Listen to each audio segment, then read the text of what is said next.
Everybody seen this? This has been all over the news. This is what we call the Atacama Humanoid.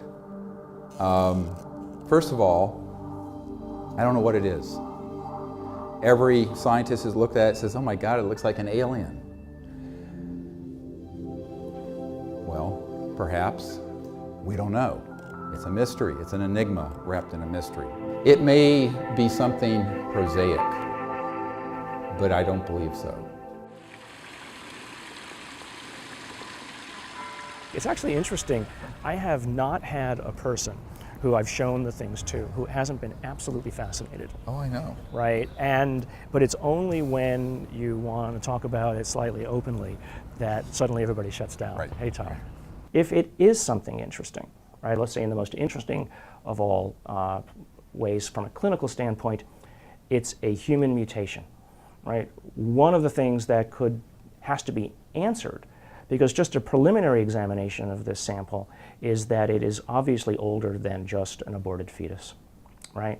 So a preliminary examination tells you that this is a small human, perhaps, right, that has lived post-birth for a sufficiently long period of time that how do you explain how something 6 inches tall survived to any length of time that would allow for it to survive 100 or 1,000 years ago.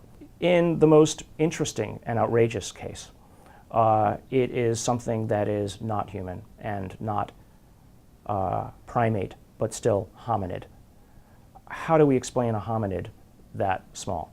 So the answer is, before we get too excited and spend too much time speculating, is let's just use the techniques that we use in the laboratory every single day to answer the question. So luckily, here at Stanford, we happen to have literally the world's expert, the man who wrote the book on bone dysplasias and syndromes, a gentleman by the name of Dr. Ralph Lachman. We went to Barcelona where this little being is stored. We took exact x-rays that he requested from Stanford and brought them back, hand carried them back, as well as on a computerized disc, which is now on our website. You can see it. He looked at it and he said, well, first of all, there is no form of dwarfism or genetic defect that explains everything seen in this being.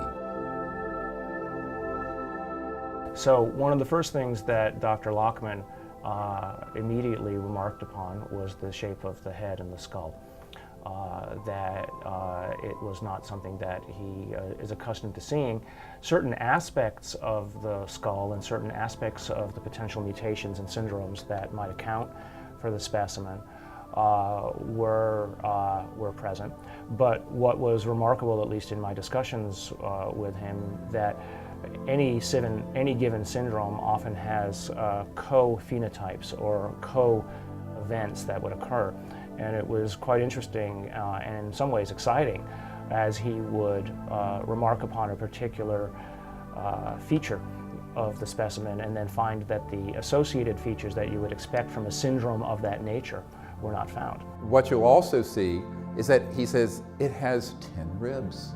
Occasionally there are human mutations where there's perhaps 11 ribs, but only rarely is it ever seen that there is 10, and then never are those kinds of mutations seen associated with the other features of the skull and or face. So again, if this is human and it has a constellation of mutations that have not been seen before, doesn't discount that it might be such a constellation of mutations, but it's just that they've never been seen before. What he didn't notice, but I will point it out to you, it has 4 skull bones, rather than the 6 major ones we have. It's symmetrical, and the symmetry is what's also very important. The only asymmetry I want to point out, which is mentioned in Dr. Lachman's report, is the fact that it had a terrible blow to what we would call our right mastoid air cell area of the skull that crushed the skull and kind of torqued the whole skull, and also a fracture of the right humerus. The epiphyseal plates, if you look at the x-ray, which is the growth plates. You know when you have, the growth plates in a kid and they hurt their leg? The growth plates and the bone density is that of a 6 to 8-year-old. The idea here is that in the growing knee or in the growing joint, mostly it is made of cartilage, and that you get a mineralization of the cartilage and a continued growth of this so-called growth plate. There are standards, right? There are expectations that you will have the growth plate be of a certain size for a certain age. The shock, I think, and the surprise was, and the absolute certainty that Dr. Lockman had was that this specimen was clearly not fetal, right? Even though the size of the specimen would suggest that it's fetal, but that by comparing the growth plates to known standards, this is clearly between 6 to 8 years old. All right, now call me crazy, but I'm just a doctor. But I can tell you, I've taken care of a lot of children that are 6 and 8 year olds. I've never seen one 6 inches tall. This is 6 inches, 13 centimeters. What 6 to 8 year old can live to be only 6 inches tall? Number one. Number two, how did it live? It was found in the driest place on earth, the Atacama Desert in Chile, northern Chile. It is estimated to be in many decades and probably hundreds of years old. There was no neonatal intensive care unit in Chile at that time. There may not be now. And even at the best neonatal intensive care unit in the world today, you could not keep this person, for lack of a better word, alive. So the question becomes, what is it? It's quite clear that this is a real sample, this is a real specimen, this is not something somebody glued together. Anybody who thinks that this is something that is glued together, I challenge them to do it, right? And I challenge them to be able to subject such a thing to an X-ray and or CRT image and then let that pass the world's expert in bone dysplasias, right? So that has not been done. Since it doesn't conform to any known form of dwarfism, it could very possibly be a type of progeria, which is when you have a very advanced aging process. But he seriously doubted it. Now, fast forward to some of the early work. Now, this has been misinterpreted in the internet, unfortunately, not only on the Huffington Post, but also in a number of other minor news outlets about the genetic report. I want to be very careful. Number one, keep this number in mind. A Neanderthal is 99.5% genetically identical to everyone in this room. Okay, the chimpanzee and the great apes, 96 to 97 or more percent identical genetically. This being has a big match to human genome, but it's an upright creature with a very large cranial vault, 3 times the size of our cranial vault from the eyes up. So we would expect a lot of the operative genes, if it was in this 3D dimension and it's a humanoid, to have some match. What's unusual, although nothing can be concluded yet from it, is that 9% of the genetic material is, quote, unmatching. Now this is on a computerized run at the best lab in the world out of Stanford, and it was checked 3 times. 9%. Now, is that all computer read error? Maybe. Is it all what's called DNA junk? Perhaps. We don't know. It's going to take years to go through what the computer kicked out into the trash can of unmatched DNA to figure out what is in there. Dr. Nolan, the Stanford head of the team, doesn't know. I don't know. What we know is this. It's going to take years, and at least, if we're lucky, a year or 2, to go through that, because it's 2 million base pairs of genetic material unmatched.